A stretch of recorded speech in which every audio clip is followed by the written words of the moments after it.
Real media works వీక్షక మహాశైలకు సాదర స్వాగత సుమాంజలి. నేను మీ అమర్నాథ్ పాకలపాటి. తిరుమల తిరుపతి దేవస్థానం ప్రపంచవ్యాప్తంగా ఉన్నటువంటి ఆ హిందూ బంధువులందరికీ అత్యంత సుపరిచితమైనటువంటి ప్రదేశం. తిరుమల అంటే కేవలం కలియుగ ప్రత్యక్ష దైవం శ్రీ వెంకటేశ్వర స్వామి వారి అందరికీ గుర్తొస్తారు.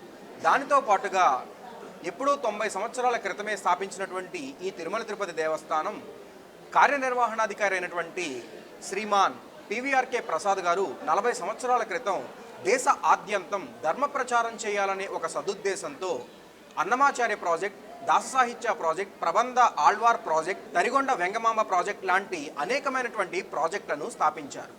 ప్రతి ప్రాజెక్టు ఆయా రాష్ట్రాలలో విస్తృతంగా ధర్మ ప్రచారం చేయాలని వారు సంకల్పించారు.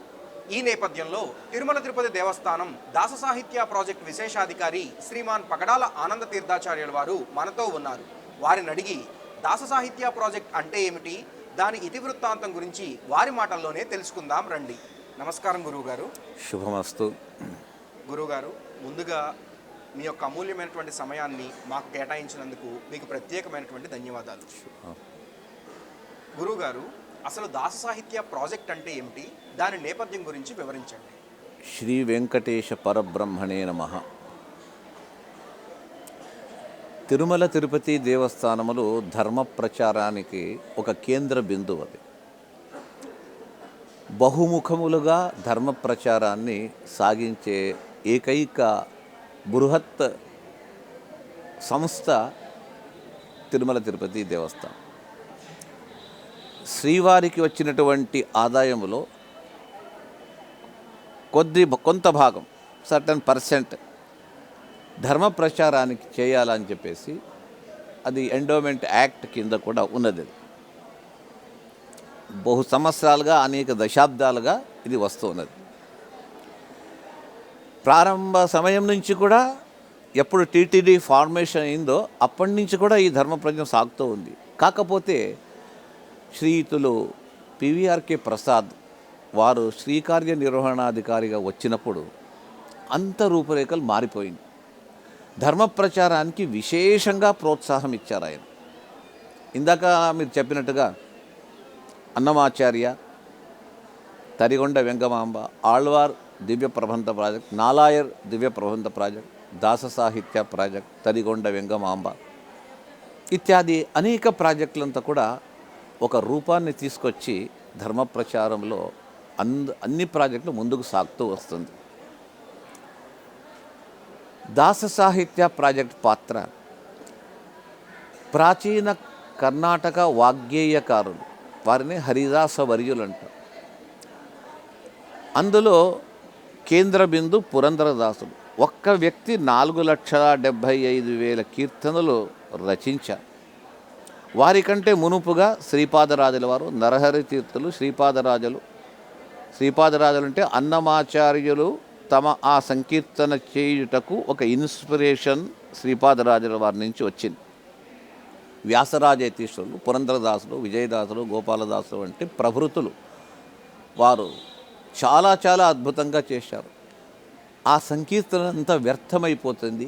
నదుల నీరు ఎక్కువై ప్రవహించి సముద్రంలో కలిస్తే ఆ నీరు ఏం చేయడానికి అదేవిధంగా ఇది గొప్ప గొప్ప నదుల వరే ఈ వాగ్గేయకారుల సాహిత్యం ఉంది, పరిరక్షణ చేయాలా అనే తలంపు ఒక్క పివిఆర్కే ప్రసాద్ గారికి రావటం చాలా విశేషం. కారణము అడిగాను నేను ఆయన, ఇది అద్భుతంగా చేశారు, నిజంగా మీ తల్లలో రాకపోయింటే ఎట్లా ఉండేదంటే, అయ్యా నేను ఆ వాగ్గేయకారుల ఆ కన్నడ ఆరాధ్య దాసుల యొక్క ఆ పరంపరలో నేను వచ్చాను కాబట్టి నాకు ఆ అభిమానం అది.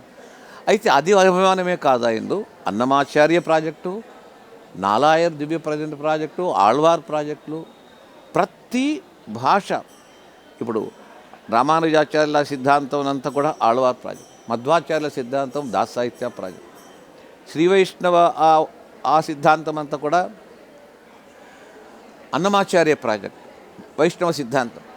అలాగా సకల ఆచార్యుల యొక్క వారి సిద్ధాంతాన్ని వారు ఏం చేశారో అది పోకూడదు, ఇక అది ఉండాలా అనే ఉద్దేశంతో మంచి సద్భావన ఆయనకు. ఆయన ఏ ముహూర్తంలో స్థాపించాడో అది అంకురమై వృక్షమై మహావృక్షమై శాఖోపశాఖలుగా విస్తారమైపోయింది. అందులో దాస సాహిత్య గురించి చెప్పాలన్నట్టయితే ఇప్పుడు అన్నమాచార్య మిగతా ప్రాజెక్టు ఒక దేశానికి మాత్రం అంకితమైతే యావత్ భారతావని ఈరోజు దాస సాహిత్య విజయధ్వజం రెపరెపలాడుతుంది అన్నట్టయితే ఆ ప్రాజెక్టును స్థాపించిన పివిఆర్కే ప్రసాద్ మహాశయుల యొక్క ఒక గొప్ప హృదయం అది. మంచి పని చేయాలని తలంపుతో చేశాడు కాబట్టి ఆయన ఏమి ఆశించాడో ఆ ఆశలు నెరవేరింది. అది ఇప్పటికీ ప్రాజెక్టు స్థాపించి 46 సంవత్సరములు. 1979వ సంవత్సరము జూన్ నెలలో ఆవిర్భవించింది. అది ఇంతింతయి ఒటుడింతయి అని చెప్పినట్టుగా అల్ప సంఖ్యలో ఉంటూ వచ్చి ఇప్పుడు ఒక్క బృహదాకారాన్ని తీసుకున్న ప్రాజెక్ట్ అయిపోయింది. ముఖ్యంగా ఆ ప్రాచీన వాగ్గేయకారుల సాహిత్యము పరిరక్షణ కావాలా. వెనక ఉండేంత సాహిత్యం ఇప్పుడు లేదు, ఇప్పటికంటే ముందుకు తగ్గకూడదు. ఆ సంకీర్తనలు ఎంతెంత దొరుకుతుందో రీసెర్చ్ చేసి ఆ స్కాలర్ దగ్గర నుంచి తీసుకొచ్చి అది ప్రిజర్వేషన్ చేసి పెడితే అది నెక్స్ట్ జనరేషన్కు మనం ఒక కానుకగా ఇవ్వవచ్చు. ఇప్పుడు కూడా అది అందరి యొక్క ఒక ముఖం నుంచి ఇంకొక ముఖం అలాగే వెళుతూ ఉండాలని చెప్పేసి భజన మండలను స్థాపించి మారుమూల గ్రామాల నుంచి మహానగరాల వరకు అందరి నోట్లో ఈ పాటలు బాగా వస్తూ ఉండాలి. అలాగా పాపం చాలా ప్లాన్ చేశారు. ఆయన అనుకున్న ప్రకారంగా వెంకటేశ్వర స్వామి ఆయన పక్షంలోనే ఉండి చాలా బాగా చేసించారు, విస్తారం చేయించారు. అందుకు మేము సంతోషంగా ఆయన ఆశయాలను నెరవేర్చాలని చెప్పేసి, అంతేకాకుండా చాలా వారి హరిదాసుల ఆరాధనలు చేయాలని, దీనికి మూలమైన మధ్వాచార్యులు వారి యొక్క జయంతి ఉత్సవాలు జరపాలని చెప్పేసి, ఇంకో దీనికి సంబంధించినటువంటి అనేక పర్వకాలముల్లో ఆ దాస సాహిత్య అభిమానులు అందరినీ పిలిపించి ఒక గొప్ప ఉత్సవాది కార్యక్రమాలు బాగా నెరవేరుస్తూ పబ్లికేషన్ అండ్ ప్రాపగేషన్ రెండు ఇది జరుగుతూ వస్తుంది. అసలు దాస సాహిత్య ప్రాజెక్ట్తో మీ ప్రయాణం గురించి వివరించండి. నేను వాస్తవంగా దాస సాహిత్య ప్రాజెక్ట్ వస్తానని నేను కలలో కూడా అనుకోలేదు, ఊహించలేదు. నేను వ్యక్తిగతంగా మా పీఠాధిపతులు చెప్పిన ప్రకారంగా ధర్మ ప్రచారం చేయమని చెప్తే మా గురువర్యులు సత్య ప్రమోద తీర్థులు ఉత్తరాది మఠాధీశులు సత్యాత్మ తీర్థులు చెప్పిన ప్రకారంగా ఒక 30-40 విద్యార్థులను పెట్టుకొని వారికి శాస్త్ర పాఠాన్ని చెప్తూ వస్తున్నాం. ఒకవైపు గ్రంథరచన సాగుతుంది, ఒకవైపు విశ్వ హిందూ పరిషత్తును భాగస్వామ్యంగా చేసుకొని ధర్మ ప్రచారం. నేను కన్నడ తెలుగు రాష్ట్రాల్లో భాగవతాది ప్రవచనం ఇలా చేస్తూ ఆ లైఫ్ అక్కడికి పూర్తిగా నాకు ఇంకా సమయం లేకుండా అక్కడికక్కడ సరిపోయి ఉండింది. ఒకప్పుడు ఇక్కడ తిరుపతి కొండపైన పీఠాధిపతుల సమ్మేళనం అని పేజావర్ స్వామీజీ ఆయన ఆధ్వర్యంలో పుష్పగిరి మఠంలో పెద్ద పుష్పగిరి స్వామివారి సమక్షంలో ఆయనే హోస్టార్ పుష్పగిరి స్వామి గారు జరిపి ఆ కార్యక్రమానికి నన్ను ప్రత్యేకంగా పేజావర్ స్వామీజీ విశ్వేశతీర్థుల వారు పిలిచి ఈ కార్యక్రమాన్ని మీరే కోఆర్డినేట్ చేసి జరపాలని చెప్పేసి 21 మంది పీఠాధిపతులు. ఆ కార్యక్రమం అంతా కూడా చాలా బాగా జరిగింది, నడిపాము. పివిఆర్కే ప్రసాద్ గారు, ఈఓ మన ఏపీఎన్ శర్మ గారు చివరిలో వచ్చారు. వాళ్ళందరూ చాలా బాగుంది, ఇంత బాగా ఆర్గనైజ్ చేస్తున్నారు, ఎవరు వీరు పేజావర్ స్వామి అయితే లేదు మావారే ఈ ధర్మ ప్రచారానికి మేము ఎట్ట చేస్తున్నాం, మావలి ఆయన కూడా చేస్తున్నాడు అనేటప్పటికీ అవంతా చూచారు. ప్రసాద్ గారు చూసి లేదు మీరు తప్పకుండా తిరుపతికి వచ్చి చేయండి, నేను అట్లా బయటికి రాలేను, ఒక స్వతంత్రంగా నేను గడుపుతున్నాము చెప్పిరు. ఇద్దరు ముగ్గురు చెప్పిరు. తర్వాత మా పీఠాధిపతి వెళ్ళు, స్వామి వెంకటేశ్వర స్వామి సేవ అది దొరకదు అందరికీ, నీ వెళ్ళు చెప్పిన తర్వాత అప్పుడు దాస సాహిత్య ప్రాజెక్టులో ఎంటర్ కావాల్సి వచ్చింది. 2005 నవంబర్ 19వ తారీఖున నేను నా యొక్క బాధ్యతలు తీసుకొని అప్పటి నుంచి దాస సాహిత్య ప్రాజెక్టులో సేవ చేస్తూ వస్తున్నాను. ఆ చేస్తూ వచ్చిన తర్వాత పూర్వపు దీనికి అధికారులు ఒక కమిటీ పివిఆర్కే ప్రసాద్ సమక్షం ఏమేం చేయాలని లిస్ట్ ఉండింది. దాన్ని తీసుకొని ఇంకా డెవలప్ చేసి ఇంకా కొత్త ఉత్సవాలు తిరుపతిలో ఇప్పుడు పురంధరదాసులు అనేవాడు దాస సాహిత్యానికి ఒక హృదయం వంటివా. తిరుపతిలో వారి ఆరాధన కార్యక్రమం జరపడం వేరే చోట చేస్తూ వస్తున్నారు. తిరుపతిలో ఎందుకు జరపాలా అని నాకు ఒక ఇది. అది అన్నమాచార్యుల వారి ఆరాధన సందర్భంలో శ్రీవారి విగ్రహాలు లోపల నుంచి వచ్చి అన్నమాచార్యుల వారి ఆరాధన కొరకు నారాయణగిరి ఉద్యానవనానికి వస్తారు. అయితే దాస సాహిత్యం కూడా చేయాలని అప్పటి ఈఓ గారిని, ఆగమ అడ్వైజర్లు, జిఆర్ స్వామీజీ గారు, మన అక్కడ కొండపై నుండే జిఆర్ స్వామీజీ గారు, వాళ్ళందరితో సంప్రదించి పురంధరదాసుల ఆరాధన జరగాలని చెప్పేసి అందరితో చేసి పంచాంగంలో కూడా వేయించి, తిరుపతి పంచాంగంలో ఆ ఆరాధన, ఊంజల్ సేవ, మన శ్రీవారి శ్రీ సహస్ర దీపాలంకరణ సేవలో మన దాస సాహిత్య పాటలు కూడా ఉండాలని. ఎందుకంటే పురంధరదాసులు అన్నమాచారు కలిసి వెంకటేశ్వర స్వామి సన్నిధిలో ఇద్దరు కలిసి ఏకాంత సేవలో పాడేవారు. అప్పటి నుంచి వచ్చింది సాంప్రదాయము. ఇద్దరు కూడా స్నేహితులు, ఆప్తులు, ఇద్దరు కూడా విష్ణు భక్తులే. వారిద్దరు క్రాంతి చేశారు కాబట్టి ఇప్పటికీ కూడా వారిద్దరి పాటలు ఇక్కడ ఉండాలని చెప్పేసి అందరితో నేను అధికారులతో రిక్వెస్ట్ చేసిన తర్వాత అప్పటి నుంచి ఈ ఒక ఉంజల సేవ ఇలాంటి కార్యక్రమాలు దాస సాహిత్య ప్రాజెక్టు ఉండడం వల్ల వెంకటేశ్వర స్వామి దయ వల్ల ఇది జరపగలిగాము. బాగా జరుగుతుంది ఇప్పటికీ. నేను ఇటీవలే దాస సాహిత్య ప్రాజెక్టు పరిణామ క్రమం గురించి అధ్యయనం చేశాను గురువుగారు. చేసినప్పుడు మీరు చెప్పినట్లుగా 2005కు ముందు చూసుకుంటే కనుక దాదాపుగా 600 సమాజాలు ఈ ప్రాజెక్టులో ఉండేవి. ఇప్పుడు చూసుకుంటే కనుక దాదాపుగా 8,000 పైచిలకు సమాజాలు ఉన్నాయి. దానితో పాటుగా ఆంధ్ర, తెలంగాణ, కర్ణాటక, తమిళనాడు, కేరళ లాంటి రాష్ట్రాల్లో సమగ్ర దక్షిణ భారతదేశం మొత్తం వ్యాప్తి చెందింది. సో దీనికి మీరు ఎలాంటి మార్గనిర్దేశంతో ముందుకు వెళ్ళారు? అంటే ఈ దాస సాహిత్యం అనేది విశ్వ సాహిత్యం. దాసుల వారు ఇచ్చిన సందేశం ఏమంటే, ఒకటి భగవంతుని యందు భక్తి పుట్టడానికి కావలసిన భగవంతుని మహాత్మ్యము ఒక పక్క అయితే, ఇంకొక వైపు వారు ఏం చేశారంటే సామాజిక ప్రజ్ఞ. ప్రతి ఒక్క మనిషిలో ముఖ్యంగా దేవుడు, ధర్మము, ఉపాసన అనేది తర్వాత చేస్తాము. మనిషిగా బతకటానికి, నీ మనిషి అనిపించుకోవడానికి నీవు ఏం చేయాలా అంటే మానవీయత మౌల్యములు, ఆ మనుష్య జాతికి కావలసిన మనుష్యత్వము, దీన్ని చాలా చక్కగా సామాజిక ప్రజ్ఞ అది కూడా కలిగిస్తూ వాళ్ళు చాలా సందేశం, అలాంటి సందేశాన్ని తీసుకొని అందరికీ కూడా సరిగా మేము భగవంతుని సృష్టిలో మానవ జన్మ చాలా గొప్పది, దీన్ని సార్థకపరచుకోండి అని చెప్తూ దాస సాహిత్యాన్ని అర్థం చెప్తూ సంకీర్తనలు కూడా వాళ్ళకు నేర్పిస్తూ ఈ భజన మండలిని నిర్మిస్తే ఏమవుతుందంటే ఒక అటాచ్మెంట్ వల్ల, ఆ సంకీర్తన చేయటం వల్ల వాళ్ళలో ఒక ఇది పెరుగుతుంది. ఏది అంటే భక్తితో పాటు ఒక సిన్సియారిటీ కూడా పెరుగుతుంది. ఆ విధంగా ఒక్కొక్కరు బయటికి రావడం. ముఖ్యంగా పల్లెల్లో ఎక్కువ కాన్సన్ట్రేట్ చేశాం. ఆ పల్లెల్లో వాళ్ళకు పొలం పని, ఇల్లు ఇంతే మాత్రం చూసుకొని వెళుతూ ఉంటారు. వాళ్లకు వేరే కమిట్మెంట్ కాదు. ఎక్కడైనా ఇంకేమైనా వస్తే మా కొత్త మార్గంలో వెళ్ళిపోతారు.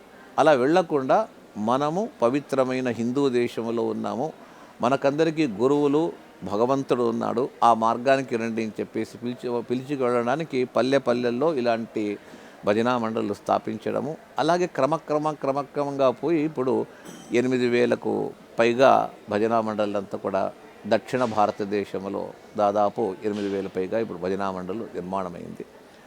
దానికి ఒకటే ప్రయత్నించాం. స్వామి దయ వల్ల మనము సంపాదించి ఇవ్వవలసింది, అందరూ గుడికి వెంకటేశ్వరం కానుక ఇస్తారు. మేమేం కానుక ఇవ్వాలా? భక్తులనే స్వామికి కానుకగా ఇవ్వాలా అని చెప్పేసి భజనా మండలి నిర్మించి వారికి దేవుని దర్శనం కూడా అవుతుంది. సంవత్సరంలో ఒకసారి ఏదో ఒక ఉత్సవంలో మిమ్మల్ని భాగం వహించేటట్టుగా చేస్తాము అని చెప్తే ఈరోజు ఎంతమంది అడుగుతున్నారు, మా టర్మ్ ఎప్పుడొస్తుంది. అప్పుడు నాకు ఆశ్చర్యమైంది. నేను ఏదో కృషి చేసి ముందుకు వెళుతున్నాను, దానికి నాకు తిరిగి ఒక రెస్పాన్స్ నాకు బాగా దొరికింది. వాళ్ళలో చైతన్యం రావాలంటే ఏం చేయాలా? నేను తిరుపతికి రావాలా, వెంకటేశ్వర స్వామిని చూడాలి, ఆ కోరిక కావాలి నాకు, ఇంక వేరే ఏమొద్దు. ఆ భావన బాగా వస్తూ ఉంది. సో ఇది ఇంకా ముందు ముందు కూడా ఇలాగే పెరుగుతుంది అని చెప్పేసి నేను భావించాను. చేపట్టింది వెంకటేశ్వర స్వామి, చేయించాడు బాగా. గురువుగారు, దాస సాహిత్య ప్రాజెక్టు వివిధమైనటువంటి కార్యక్రమాలు చేస్తూ ఉంది. ఆ కార్యక్రమాల్లో ప్రధానమైనటువంటిది పురంధరదాసుల ఆరాధనా మహోత్సవం. ఆ పురంధరదాసుల ఆరాధనా మహోత్సవం గురించి, దాని విశిష్టత గురించి మాకు తెలియజేయండి. పురందర గురుం వందే దాసశ్రేష్టం దయానిధిం అని వారి శిష్యులు చెప్తారు. దాసశ్రేష్టం అన్నారు వాళ్ళు. ఈ దాసవర్గములో ఒక శ్రేష్ఠ వ్యక్తి.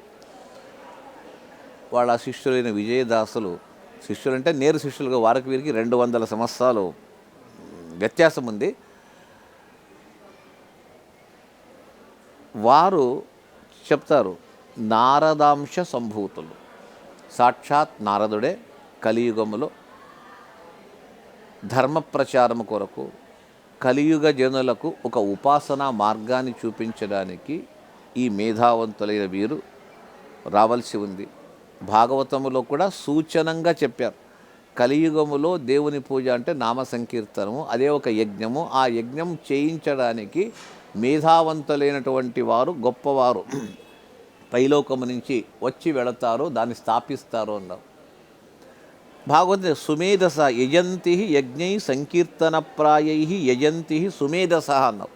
మహామేధావంతులు వస్తారు అంటే వీరే వారు అని చెప్పేసి భావిస్తూ, అలాంటి దాసశ్రేష్ఠులు వారు చేసిన క్రాంతి అంతింత కాదు. పురంధరదాసుల వారు యావత్ భారతదేశము సంచరించి క్షేత్రాలకు వెళ్ళి ఆ క్షేత్రములో ఉండే మహత్వము, క్షేత్రమూర్తిని కూడా కళ్ళకు కట్టేటట్టుగా సంకీర్తన, తీర్థములను సంకీర్తన, కేదార నుంచి పట్టుకొని అన్ని చోట్ల తిరిగి అక్కడక్కడ విషయాలంతా కూడా చేశారు. దక్షిణ భారతదేశం, ఇక భూగోళము, ఖగోళము, వైకుంఠ వర్ణనము, తర్వాత లోకనీతి, భగవద్భక్తి, మానవులకు ఇది సామాజిక ప్రజ్ఞ, ఇలాంటి అన్ని రకరకములైనటువంటి సంకీర్తనలు వాళ్ళు నిర్మించి ముందు వరకు దీన్ని మీరు చూసుకోండి అని చెప్పేసి ఇచ్చారు.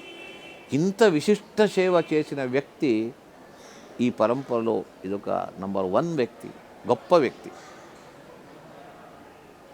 కాకపోతే ఇంకా వారికంటే పూర్వీకులు తపశ్శక్తి సంపన్నులు చాలామంది ఉన్నారు. వాదిరాజ, వ్యాసరాజ తీర్థులు, శ్రీపాదులు తక్కువ వారు కాదు, వీరికంటే గొప్పవారు. వాళ్ళు శాస్త్రాల్లో ఎక్కువగా వెళ్ళి సంకీర్తనలు చేసి ఈ వ్యక్తిని పైకి తీసుకురావాలని చెప్పేసి దాస సాహిత్య పీఠాన్ని నిర్మించి ఆ పీఠానికి అధ్యక్షుడిగా పురంధరదాసులను వారే కూర్చోబెట్టారు. అమోఘ తపశ్శక్తి సంపన్నులు శ్రీపాదరాజ, వ్యాసరాజ, వాదిరాజులు. వారు చెప్పనిది ఏమీ లేదు.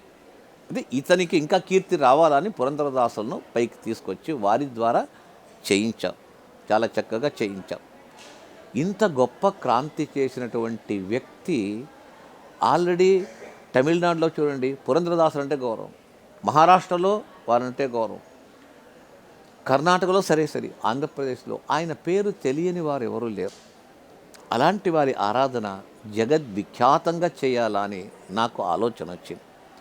అది తిరుపతిలోనే చేయాలని మొదలుపెట్టి సుమారుగా బయట నుంచి వచ్చేవాళ్ళు 3000కు పైగా భక్తులందరూ వస్తారు. ఆ రోజు నారాయణగిరికి ఆ వెంకటేశ్వర స్వామి పురంధరదాసుల కొరకే ఆయన వస్తారు. అక్కడ గంట సేపు ఊంజల్ సేవ మన కళాకారులచే చక్కటి నవరత్నమాల, అంటే పురంధరదాసులు అల్లినటువంటి నవరత్న సంకీర్తన నవరత్నమాలగా ఆ రోజు స్వామికి సమర్పించేది. అంతేకాకుండా గొప్ప గొప్ప దాస సాహిత్యంలో పిహెచ్డీ చేసి సంగీతంలో పిహెచ్డీ చేసిన వారికి సన్మానం, యువ కళావిధులకు ప్రతిభ గుర్తించి వారికి ప్రతిభ ప్రోత్సాహము, గొప్ప గొప్ప పండితులచే ఉపన్యాసములు, 3000 మంది పైగా వచ్చిన కళాకారులచే సంకీర్తన, సామూహిక భజన, కింద పురంధరదాస విగ్రహం స్థాపనం చేశాము, వారు గుర్తుండాలి అందరికీ అని చెప్పేసి అక్కడ పుష్పమాల సంకీర్తన, అక్కడ ఒక కార్యక్రమము.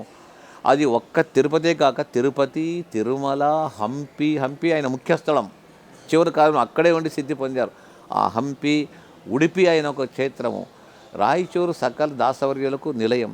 ఇలాగ 5-6 ప్రాంతాల్లో ఈ పురంధరదాస ఆరాధన ఘనంగా వైభవంగా జరుగుతూ ఉంది. ఎంత జరిపినా తక్కువనే. ఆయన పెట్టిన భిక్ష చాలా గొప్పది.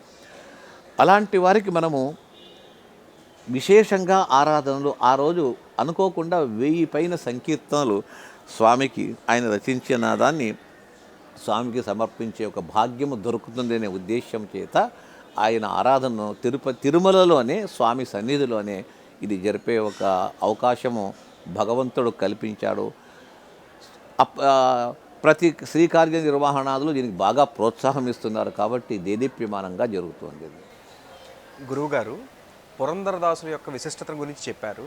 కానీ పురంధరదాసుల వ్యక్తిగత జీవితంలో ఒక ముందు పూర్వాశ్రమాన్ని చూస్తే ఇంకొక రకమైనటువంటి చరిత్ర ఉంది. ఆ యొక్క కథ గురించి చెప్తారా?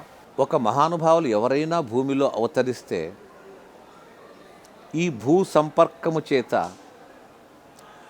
మానవుల మధ్యలో పెరగటము చేత వారు ఎవరనేది కొద్దిగా ఒక్కోసారి మూతపడిపోతుంది. ఆయన అపార ఆగర్భ శ్రీమంతుడు. ఆ రోజుల్లోనే ఆయన నవకోటి నారాయణ అని పిలువబడేవారు. అంటే 600 సంవత్సరముల క్రితమే నవకోటి అంత సమయం. ఇప్పటి లెక్క వేస్తే ఎంత అవుతుంది అది. అలాగ సంపాదన అనవసరంగా ఖర్చు పెట్టకూడదు, ఎక్కువ కాకూడదు అని అందులోనే వ్యాపారంలో డబ్బు సంపాదనము, డబ్బు దాచడము ఈ విధంగా చేస్తాడు. అయినా అపార విద్య, సంగీత విద్య అంతా ఉంది. దీన్నే చూస్తూ కూర్చున్నాడు. భగవంతుడు చూచాడు, నేను పంపించింది ఒకటి, చేసేది ఒకటి చేస్తున్నాడు, ఇంకా లాభం లేదు, నేనే వెళతానని ఒక పేద బ్రాహ్మణుని రూపంగా వచ్చేసి, అయ్యా నా కుమారుని ఉపనయనం చేస్తున్నాను, కొద్దిగా సహాయం చేయి అంటే, లేదండి ఇప్పుడు లేదు, రేపురా చూస్తాము, మళ్ళీ రేపురా, ఇట్లే తిప్పుతున్నాం.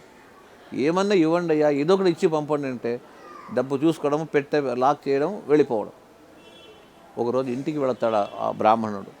అమ్మా నీ భర్త ఎంత అడిగినా ఇవ్వటం లేదు, నీవేమైనా ఇవ్వంటే నా దగ్గర ఏం లేదు, భర్తను కాదని నేనేమీ దానం చేసే శక్తి నాకు లేదు. అయితే నీ ముక్కుకు వేసుకున్నావు కదా, అది నీ పుట్టినింటి వాళ్ళు ఇచ్చారు, నీ భర్తకు సంబంధం లేదు, అది నీవు స్వేచ్ఛగా దానం చేయొచ్చు, హక్కు నీకుంది, ఎవరిని అడిగితే నాకు చెప్పు, నేను చెప్తాను. ఆమె తీసింది, ఇచ్చేసింది, కృష్ణార్పణం అనేసి తీసుకుపోయాడు. ఈ బ్రాహ్మణుడు ఊరికి ఉండకూడదు, మళ్ళీ పురంధరదాస్ అంగడికే వెళ్ళి దీనికి ఎంత ఇస్తావు, డబ్బు ఇవ్వన్నాడు. అది చూచాడు తన భార్యది, ఎక్కడి నుంచి వచ్చింది, అవంతా అడగొద్దు, డబ్బు ఇవ్వు, ఇస్తానని పెట్టెలు వేసి మళ్ళీ తాళం వేసి ఇంటికి వస్తాడు. భార్యని అడుగుతాడు, ఎక్కడ లేదు. ఇంకా ఏం చేస్తాడో భయపడి ఆమె విషప్రాసనం చేయాలని చేసేటప్పుడు పై నుంచి పడుతుందట. చూసి ఇస్తాడు చేతికి, ఎక్కడి నుంచి వచ్చింది ఇది, అంగట్లో చూస్తాడు, పెట్టె చేస్తే అక్కడ లేదు.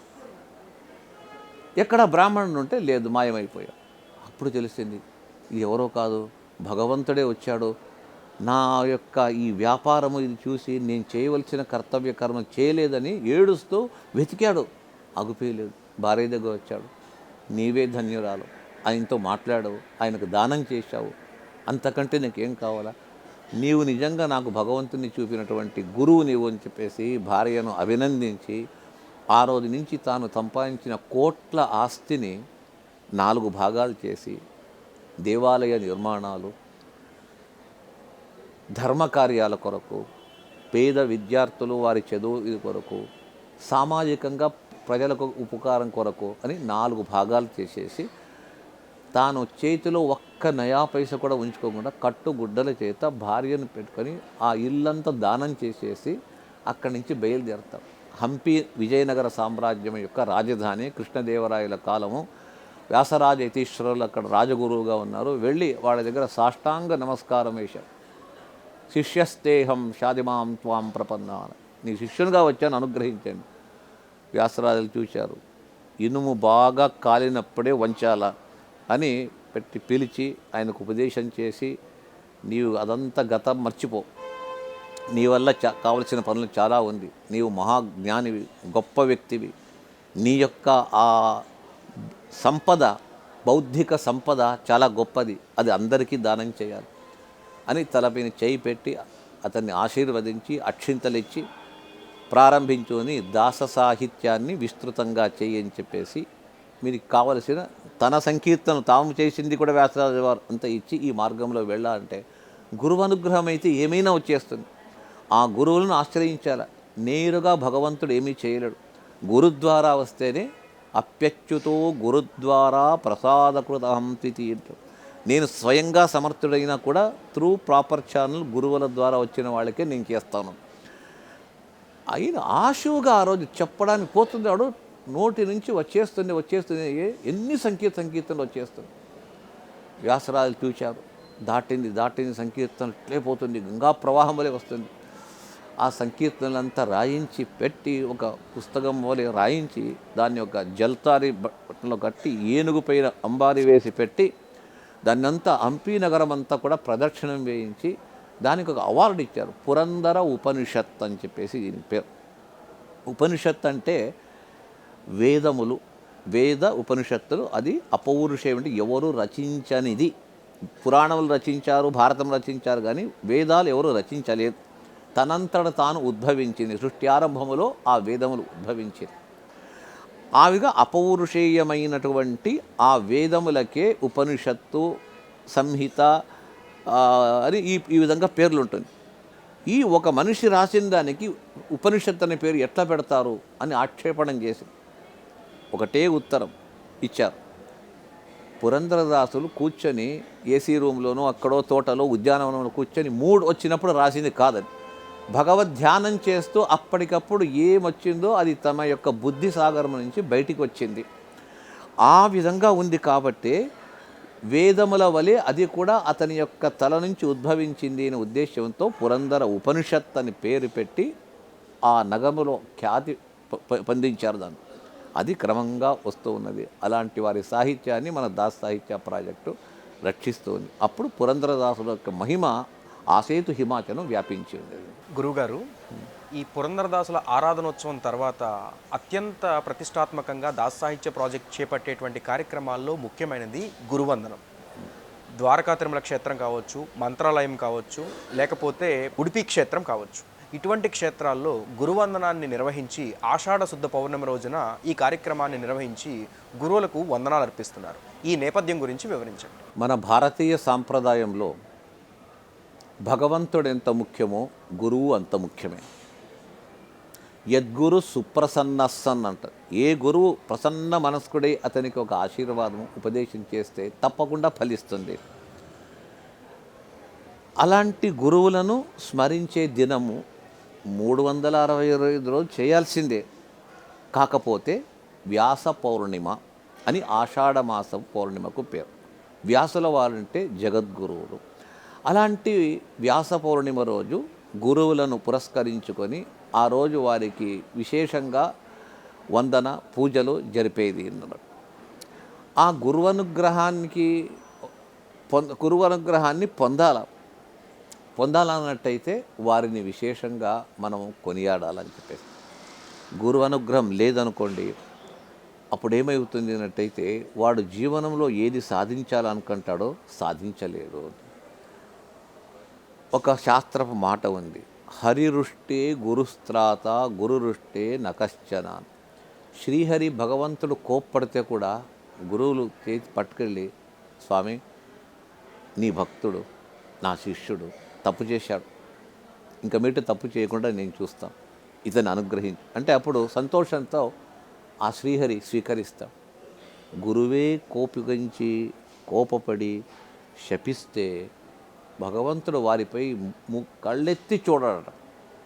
గురురుష్టే నకశ్చన. అలాంటి గురువుల ప్రాముఖ్యము భారత భాగవత హరివంశాదుల్లో చాలా బాగా చెప్పారు. శ్రీకృష్ణుడు తనకి ఏ ఒక బంధములు లేకున్నా గురువుల యొక్క సేవను చాలా బాగా చేశాడు. వాడు చెప్పినట్టుగా చేశాడు. శ్రీరాముడు గురువులను సేవించాడు. సాక్షాత్ భగవతారములో కూడా గురువులను వారు ఆరాధించే వచ్చారు. ఎందుకు? యద్యదాచరతి శ్రేష్ఠ తత్తదేవేతరో జనా. పెద్దలు ఏం ఆచరిస్తే తర్వాతి వాళ్ళు అదే ఆచరిస్తారు. ఆ విధంగా గురువనుగ్రహము ద్వారా భగవద్ అనుగ్రహము కలగాల అందరికీ. ఈ ఒక సిద్ధాంతము, ఈ పరంపర, ఈ హైందవ ఈ సంస్కృతి అనేది ప్రతి ఒక్కరికి బాగా తెలియాలా. టీచర్స్ డే చేస్తారు, ఇండిపెండెన్స్ డే చేస్తారు, చిల్డ్రన్స్ డే చేస్తారు, కొత్త ఉమెన్స్ డే వచ్చింది, అన్ని డేలు వచ్చింది. ఉన్నటువంటి కొత్త చేస్తున్నారు. పాతగా సాంప్రదాయ ప్రకారంగా వచ్చిన గురువందనను మర్చిపోకూడదు. అందరూ గురువును గుర్తించుకోవాలా. అప్పుడే భగవంతుడు మమ్మల్ని గుర్తిస్తాడు. ఆ ఉద్దేశంతో గురువందన ఆషాఢ పూర్ణిమ దాస సాహిత్య ప్రాజెక్ట్ ద్వారా చేయబడుతుంది. గురువుగారు, మెట్లోత్సవాన్ని ప్రతి 3 నెలలకు ఒకసారి నిర్వహిస్తూ తిరుపతి నుండి తిరుమలకు కాలినడకన 3,000 మంది భక్తులు వెళ్ళేలాగా చేస్తున్నారు.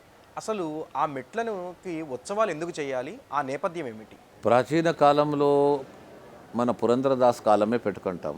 అంతకుముందు కూడా ఉంది. మనకు దీనికి రిలేషన్షిప్ ఎట్లా ఉంది అంటే, పురంధరదాసుల వారు తిరుపతికి సంవత్సరంలో 2-3 పర్యాయాలు వచ్చేవారు. అందులో బ్రహ్మోత్సవానికి తప్పనిసరిగా వచ్చేవాడు. పురంధరదాసులు కావచ్చు, విజయదాసులు కావచ్చు, వాళ్ళ జీవన చరిత్రలో చెప్పారు. వచ్చేటప్పుడు ఒకరు రారు, తమ శిష్య బృందాన్ని అంతా పిలుచుకొస్తారు. కపిల్ తీర్థంలో స్నానం చేసేసి అనుష్ఠానం చేసుకొని అందరూ బయలుదేరుతారు.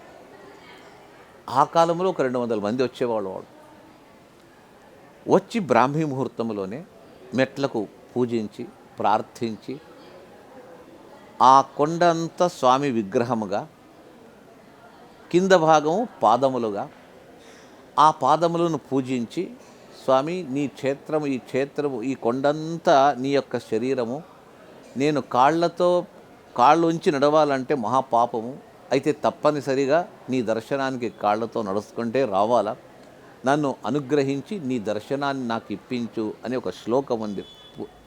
మనకు ఆదిత్య పురాణ అంతర్గత శ్లోకం.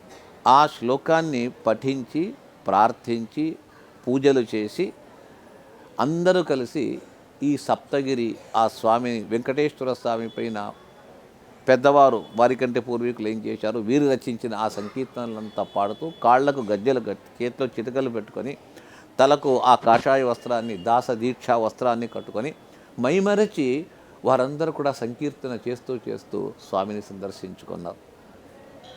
అది వాళ్లతోనే పోకూడదు. ఆ సాంప్రదాయం అప్పుడు ఉండింది. ఇప్పుడు మనం దాన్ని తర్వాత జనాంగానికి గుర్తు చేయాలి అని శిష్యవర్గాన్ని, ఎవరైతే దాస సంకీర్తనలు నేర్చుకున్నారో వాళ్ళందరినీ పిలిపించి ఉత్సాహవంతులను అందరితో ఇలాగే పూజ చేయించి అందరూ సంకీర్తన చేస్తూ కొండపైన నడిచి వెళ్ళి స్వామి సందర్శనం చేసుకొని రావడము ప్రాచీన సాంప్రదాయాన్ని మరొకసారి చూపించే కొరకు మన వాళ్ళతో దాస్ సాహిత్య ప్రాజెక్ట్ ఈ పని చేయిస్తుంది. గురువుగారు, హిందూ సంప్రదాయంలో నదీ నదాలను, ప్రకృతి సోయగాలను పూజిస్తూ ప్రకృతితో రమణీయమైనటువంటి జీవితాన్ని గడిపేలాగా ఈ హిందూ సాంప్రదాయం మానవాళికి బోధిస్తూ ఉంది. ఈ నేపథ్యంలో దాస సాహిత్య ప్రాజెక్ట్ ప్రతి సంవత్సరం విధిగా కార్తీక మాసంలో నదీ హారతి కార్యక్రమం చేపడుతుంది. ఈ యొక్క నేపథ్యం ఏమిటి?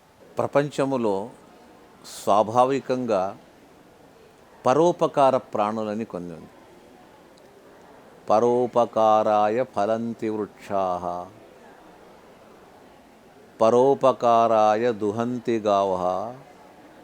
ఆవులు పరోపకారం కొరకే పాలు ఇస్తుందట. తన కొరకు కాదు, తన దూడ కొరకే కాదు, పరోపకారం కొరకు. వృక్షములు పరోపకారం కొరకే ఫలములు ఇస్తుంది, నీడ ఇస్తుంది. నదులు పరోపకారం కొరకే ప్రవహిస్తుంది అని ఈ విధంగా ఒక సుభాషితకారుడు చెప్తాడు. పరోపకారం చేసే నదులు నిజంగా తల్లి కంటే తల్లిని కన్న తల్లి. ఆ నదులు చేసే మహోపకారము ఎవరూ చేయలేరు. అశేష ప్రాణకోటికి ఆహారమునిస్తుంది, నీరిస్తుంది, చక్కటి వృక్షములను పెంచడానికి ఒక శక్తిని ఇస్తుంది. అందులో ఆ నదుల్లో ఒక నది కంటే ఒక నది ఒకటి ఇంకా పెద్ద పెద్ద నదులు. దక్షిణ భారతదేశములోనే, సమగ్ర దక్షిణ భారతదేశంలో అతి బృహదాకారంగా ప్రవహించే అఖండ నది గోదావరి నది. ఆ గోదావరి ప్రాశస్త్యం చాలా ఉంది. గౌతమ మహర్షి అతనికి వచ్చినటువంటి శాపమేమి, గోహత్య చేశాడని. ఆ గోవు ఎక్కడ కింద పడ్డది అనేది మనకు అందరికీ తెలిసింది. కొవ్వూరులో ఆ గోష్పాద క్షేత్రం అని చెప్పి ఆ స్థలాన్నే మేము ఒక స్థలంగా, మంచి పుణ్యస్థలంగా ఎన్నుకొని ఆ గోదావరి ఒడ్డునే కార్తీక మాసంలో ఒక సోమవారం, వీలైనంత మొదటి సోమవారం, ఆ సరౌండింగ్స్లో ఆ చుట్టుపక్కల ఉండే సకల భక్తులను పిలిపించి గోదావరి నదికి విశేషంగా హారతి ఒకటి ఇవ్వాలని. హారతి ఇవ్వడం వల్ల మనం ఆమె చేసినటువంటి మహోపకారానికి రుణము తీర్చుకున్నట్టుగా అని కాదు, ప్రతినిత్యము కూడా గోదావరి హారతి ఇచ్చినా మనం రుణం తీర్చలేము. కాకపోతే ఒక కార్తీక మాసంలో దానికి నది హారతికి సంబంధం ఉంది. కార్తీక మాసములో దీపములు వెలిగించుట, ప్రాతకాలములో స్నానం చేయుట, జపము, తర్పణములు ఇచ్చేది. దాంతోపాటు సంధ్యాకాలములో విశేష దీపారాధన, హారతి ఇచ్చినట్టయితే ఆ కార్తీక మాసానికి అధిపతి కార్తీక దామోదరుడు, శ్రీకృష్ణ పరమాత్ముడు దానికి అధిపతి కాబట్టి చూచి వారందరికీ కూడా పరమానుగ్రహం చేస్తాడు. హారతి, దీపారాధన ఇవి చాలా ముఖ్యం కార్తీక మాసంలో. నదికి కూడా హారతి అప్పుడే ఇచ్చినట్టయితే రెండింటినీ కూడా చేర్చినట్టుగా అవుతుంది. మనం దక్షిణ భారతదేశంలో ఎక్కడ సంకల్పం చెప్పుకున్నా కూడా గోదావరియాహ దక్షిణే తీరే, లేదా అటు రాజమండ్రి దాటి అటుపోయిన వాళ్ళు గోదావరియాహ ఉత్తరే తీరే, మొత్తాన్ని గోదావరిని యార్డ్ స్టిక్గా పెట్టుకొని ఆ గోదావరి నదియే మనకు ప్రధానం. ఇంకొక విషయం ఏమంటే గంగ కంటే ముందు ఉన్నటువంటిది వృద్ధ గంగ అని చెప్పేసి పిలుస్తాం. ఈశ్వరుని జటాజూటము నుంచి వచ్చినటువంటి నది ఇది అని చెప్పేసి గౌతమ ఋషి యొక్క గోహత్య పాపాన్ని పరిహారం చేసినటువంటి అదంతా పుణ్య విషయాలు. అయితే ఇప్పుడు ప్రస్తుతము కోటి కోటి జనాలకు ఆహారము, నీరు, మనుష్యులకే కాదు పశుపక్షులకు కూడా మహోపకారం చేస్తుంది. కాబట్టి అలాంటి గోదావరి తల్లికి హారతి ఇచ్చేది దాస సాహిత్య ప్రాజెక్టు ఈ ఒక కార్యక్రమాన్ని నిర్వహిస్తుంది. అంటే దీన్ని చూచి అందరూ కూడా ఇలాగా ఆ మాత గోదావరి మాతకు కార్తీక మాసంలో కానీ ఎప్పుడైనా కానీ దీపారాధన, హారతులు ఇలాంటి కార్యక్రమం అందరూ చేసి తరించాలనే ఉద్దేశం చేత దాస సాహిత్య ప్రాజెక్ట్ ఈ కార్యక్రమాన్ని నిర్వహిస్తూ వస్తుంది. గురువుగారు, కోస్తా ప్రాంతంలో ప్రత్యేకించి అన్యమత ప్రచారం ఎక్కువ. దాన్ని అరికట్టడం కోసం మీరు గ్రామ గ్రామాన పర్యటిస్తూ ధర్మ పరిక్రమణ అనే కార్యక్రమాన్ని నిర్వహిస్తున్నారు. అసలు ధర్మ పరిక్రమణ యొక్క నేపథ్యం ఏమిటి? ధర్మ పరిక్రమణము అంటే పరిక్రమం అంటే తిరిగి వచ్చుట. అది ఏదో విధంగా తిరిగేది కాదు, ఒక ధార్మిక వాతావరణంని ఏర్పరుస్తూ మనము తిరిగి రావాలని చెప్పేసి. మన పవిత్రమైన హిందూ దేశంలోనే మన హిందువులే హిందూ ధర్మాన్ని మరచిపోతున్నారు. అజ్ఞానము చేత ఎవరైనా ఏదో ఒకటి ఆశ చూపిస్తే ఆశకు బలి అవుతున్నారు. ఇది కలగకూడదు. ఎక్కడైనా తప్పు జరిగితే ఆ తప్పును అంటే శాస్త్రరీత్యా తప్పు జరిగినప్పుడు, ఆధ్యాత్మిక తప్పు జరిగినప్పుడు ఆ బాధ్యత ఎవరిదంటే ధర్మాచార్యులది, పీఠాధిపతులది బాధ్యత. వారు చేయకపోతే కష్టమవుతుంది. అందుకే తిరుమల తిరుపతి దేవస్థానపు ధర్మ ప్రచారం చేసే ప్రాజెక్టులో ఏదైతే ఉందో ఆ ప్రాజెక్టుల యొక్క బాధ్యత ఏమిన్నట్టయితే హిందూ ధర్మాన్ని విస్మరించి అటు ఇటు వెళ్ళిపోయిన వారిని మళ్ళా తెచ్చి ఒకే చోట చేర్చి ఆ ధర్మాన్ని వారి హృదయంలో నాటేటట్టుగా మంచి మాటలు, మంచి ప్రవచనాలు, సంకీర్తనలు చేసి ఆ చిన్న గ్రామమైన ఒక ధార్మిక ఆధ్యాత్మిక వాతావరణాన్ని నెలకొల్పాలా. ఆ పట్టుదల చేత దాస సాహిత్య ప్రాజెక్టు టీటీడీ ఉన్నత అధికారుల యొక్క ప్రోత్సాహము, వారి యొక్క వారు ఇచ్చినటువంటి ఒక సహకారం చేత చాలా ఇప్పటికీ సుమారుగా 200 గ్రామాలు కోస్తా, అటు విజయనగరం, విశాఖపట్నం జిల్లాల్లో రిమోట్ ఏరియాస్లో కూడా, ఏజెన్సీ ఏరియాల్లో కూడా వెళ్ళి ధర్మ ప్రచారము, ధర్మ పరిక్రమము చేసి వస్తూ వచ్చాము. దానివల్ల రెస్పాన్స్ కూడా చాలా బాగా అగుపించింది. గురువుగారు, ఈ దాస సాహిత్య ప్రాజెక్ట్ని కేవలం పెద్దవాళ్ల కోసమే కాకుండా వచ్చే తరానికి కూడా అందించాలనే సత్సంకల్పంతో యువ ధార్మిక సమ్మేళనాలు నిర్వహిస్తున్నారు. దాని గురించి తెలియజేయండి. ఈ రోజుల్లో పెద్దలు పిన్నలు ఇద్దరూ కావాలా. కారణం ఏమంటే వయస్సు పెద్దదైనా కూడా వారిలో ధార్మిక ప్రజ్ఞ ఉండదు. ఈ లౌకిక ఉద్యోగాలలో ఉంటూ వారు ధర్మ విషయాన్ని మర్చిపోయి లౌకిక అధ్యయనం ఎక్కువ చేసి ఉంటారు. వాళ్లను పట్టాము.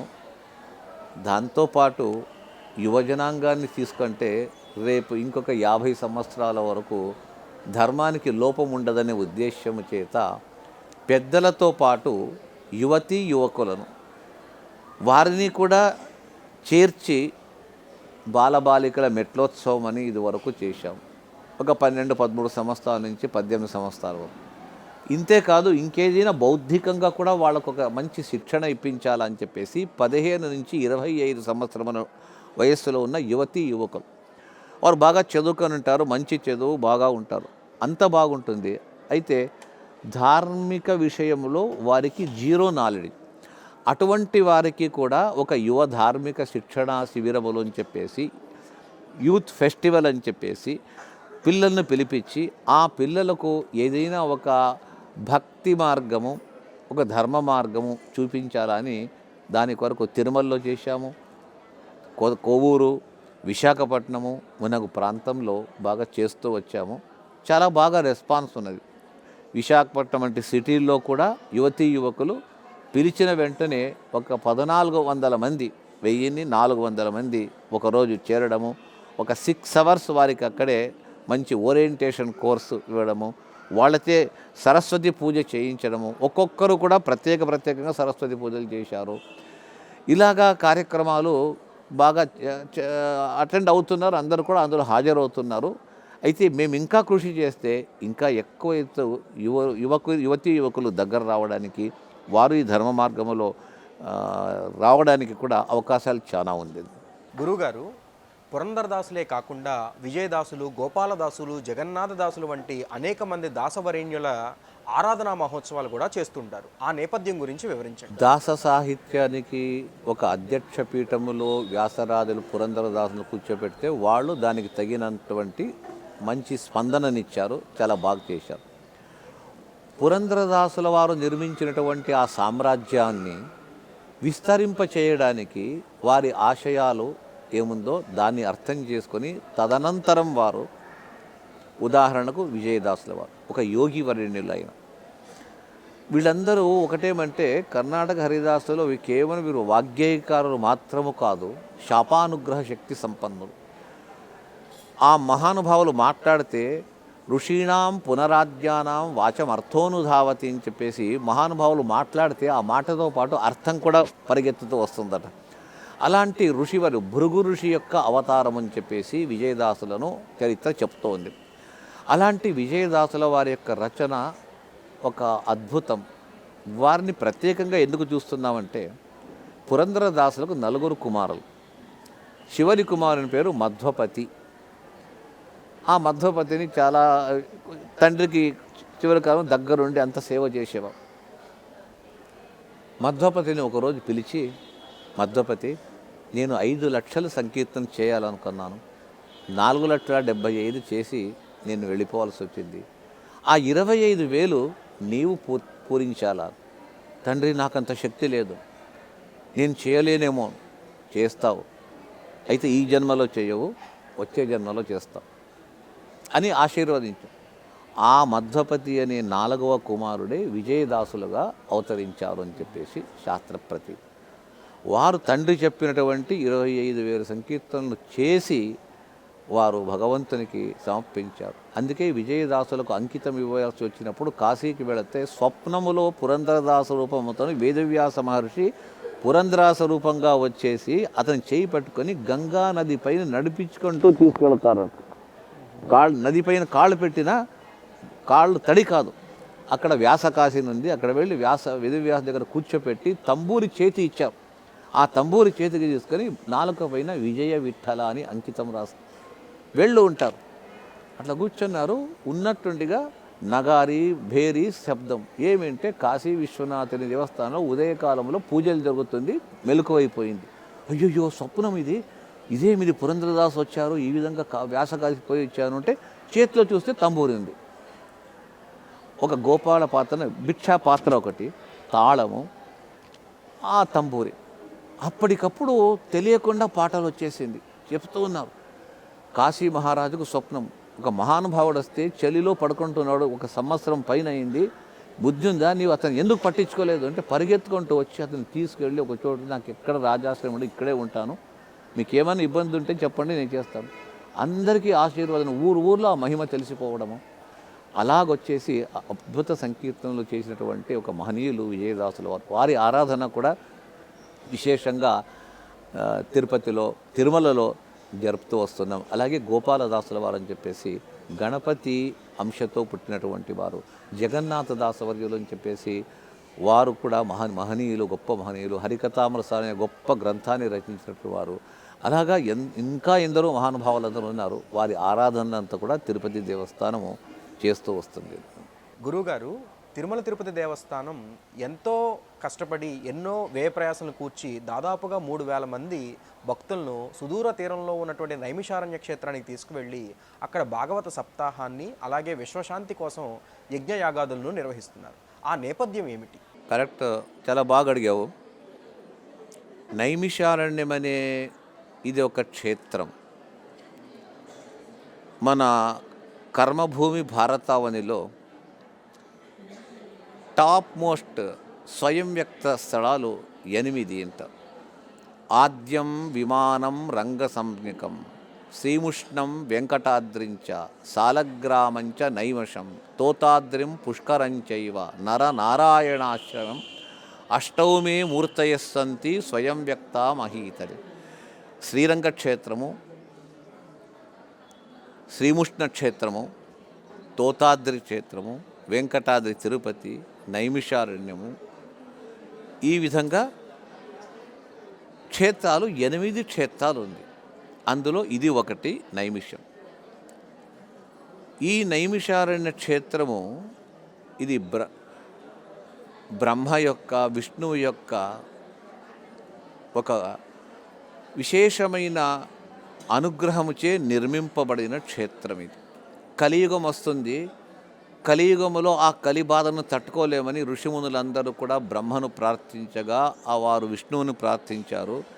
ఎక్కడుంటే కలి మా దగ్గరికి రాడు, అలాంటి స్థలంలో మేముండి తపస్సు యజ్ఞములు చేస్తాము, జ్ఞాన ప్రవచనము, ఆధ్యాత్మిక ప్రవచనం చేస్తామనేటప్పటికి విష్ణు ఒక చక్రం పంపిస్తుంది. అది పైనుంచి వచ్చి ఇక్కడ పడి ఒక సర్కిల్ తిరిగింది. ఆ మధ్య క్షేత్రమే నైమిషారణ్యము అని చెప్పేసి అంటారు. అక్కడ మీరు యథేచ్ఛగా ఏ కార్యక్రమం చేసుకున్నా కూడా చక్కగా ఫలితం వస్తుంది అని చెప్పిన తర్వాత మొదలుపెట్టి జ్ఞానయజ్ఞాన్ని మొదలుపెట్టాం. అంటే 18 పురాణములు, మహాభారతం యొక్క ప్రవచనం ఇక్కడ జరిగింది. బదరీ క్షేత్రంలో వ్యాస భగవాన్ వారు తమ యొక్క ఆ బదరీనాథ్ వ్యాసాశ్రమంలో రాసినప్పటికీ వాటిని ఇక్కడ ప్రవచన రూపంగా ఇక్కడికి మొదలుపెట్టారు. వేదవ్యాస మహర్షి ఇక్కడ కూర్చొని శిష్యులకు బోధించారు. తర్వాత శౌనకాది మహర్షులని లక్షల సంఖ్యలో 88,000 సంఖ్యలో ఆ శిష్యులతో పాటు వారు ఇక్కడ ప్రతినిత్యము కూడా బ్రాహ్మీ ముహూర్తం నుంచి కార్యక్రమాలు జరిపేవారు. అప్పుడప్పుడు సూతాచార్యులు అనే పురాణ ఆచార్యులు వచ్చేవారు. వారు వచ్చినప్పుడంతా ఒక్కొక్క పురాణాన్ని గురించి చెప్పేవారు. అలాగా భాగవత పురాణము కూడా చెప్పారు. 18 పురాణాల్లో పురాణ రాజము అని చెప్పేసి మొకటప్రాయమైనటువంటిది భాగవతం. అందుకే అప్పటి నుంచి సుమారు 5,000 పైబడిన సంవత్సరముల నుంచి ఈనాటి వరకు ఏదో ఒక నైమిషారణ్యంలో ఏదో ఒక మూలకు భాగవత ప్రవచనం జరుగుతూనే ఉంటుంది వితౌట్ బ్రేక్. ఇక్కడ భాగవతం జీవనంలో ఒక్కసారి వింటే చాలు, వారికి వేరే ఏం ఆశలొద్దు. అంత మంచి క్షేత్రం ఇది. ఇక్కడ యజ్ఞం చేసినా, దానం చేసినా, తపస్సు చేసినా 1:4 అలాంటి పుణ్యప్రదమైనటువంటి ఈ నైమిష క్షేత్రములో భాగవతం అనేది ఎన్నిసార్లు భగవంతుడు చేయడానికి అవకాశం ఇస్తే అన్నిసార్లు చేయాలా, అన్నిసార్లు వేరే వేరే భక్తులందరూ కూడా వస్తారు, వారు కూడా ఇక్కడొచ్చి విని వారు తరిస్తారు అని తిరుమల తిరుపతి దేవస్థానం యొక్క ఆశయం. వారి ఆశయానుసారంగా మేము ఇప్పటికీ ఇది 15వ సంవత్సరము ఈ విశ్వశాంతికి కావలసిన యాగములు అలాగే భాగవత ప్రవచనము జరుపుతూ ఉన్నాం. అది మాసానాం మార్గశీర్షోహం అని కృష్ణుడు చెప్పిన ప్రకారంగా మార్గశిర మాసంలో జరుపుట ఒక ఆనవాయితీగా వచ్చింది. నైమిషారణ్యంలో ఇలాంటి జ్ఞానయజ్ఞం మీన్స్ భాగవతాది గ్రంథముల ప్రవచనం, తర్వాత శాంతి యాగములు, సంకీర్తనము కలియుగములో ఒక గొప్ప యజ్ఞం. ఇదొక యజ్ఞము, ఆ హోమం ఒక యజ్ఞము, ప్రవచనం ఒక యజ్ఞం. ఇలాగా 3 యజ్ఞములు త్రివేణి సంగమం వలె నైమిషారణ్యంలో ప్రతి సంవత్సరం జరుగుతూ వస్తుంది. వెంకటేశ్వర స్వామి దయ వల్ల ఇది చాలా నిర్విఘ్నంగా సాగుతుంది. చాలా చక్కటి ఆసక్తికరమైనటువంటి విషయాలు తిరుమల తిరుపతి దేవస్థానం దాస సాహిత్య ప్రాజెక్ట్ వారి అధ్యక్షతన ధర్మ పరిరక్షణ కోసం అనునిత్యం చేస్తున్నటువంటి అనేకమైనటువంటి కార్యక్రమాల గురించి వాచస్పతి శ్రీమాన్ పగడాల ఆనంద తీర్థాచార్యుల వారు ఎంతో అద్భుతంగా మనతో పంచుకున్నారు. మాకు ఇటువంటి గొప్ప అవకాశాన్ని ఇచ్చినందుకు మరొక్కసారి మీకు ధన్యవాదాలు గురువుగారు. శుభమస్తు. మంచిది. Like and subscribe Eagle Media Works.